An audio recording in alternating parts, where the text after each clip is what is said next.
La DPJ fait son mea culpa. Langis Malenfant n'aurait jamais dû héberger en famille d'accueil les deux garçons marqués par une dure enfance. On aurait dû investiguer davantage les besoins, la complexité des besoins des enfants et la capacité de la famille de répondre à ce type de besoins d'enfants. Je crois que là-dessus, on a des choses à apprendre.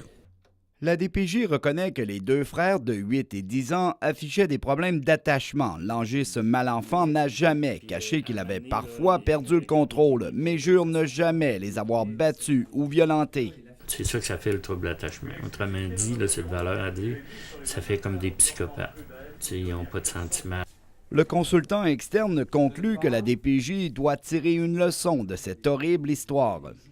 On est obligé de reconnaître qu'il y a quand même eu des abus physiques, malgré la qualité du suivi et du soutien qui a été apporté aux enfants. On a voulu les aider, mais on ne les a pas aidés de façon convenable.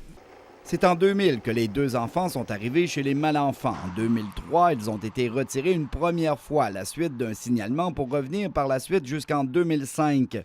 Après avoir perdu son permis de famille d'accueil, Langis Malenfant accueille de nouveau 14 autres enfants entre 2008 et 2010, année où les accusations criminelles sont tombées. On était comme pour des dépannages à un moment donné, là, les cas plus urgents et tout, puis on a eu des gros cas.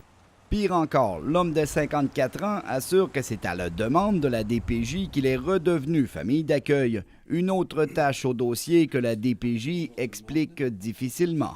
Stéphane Tremblay, Rimouski.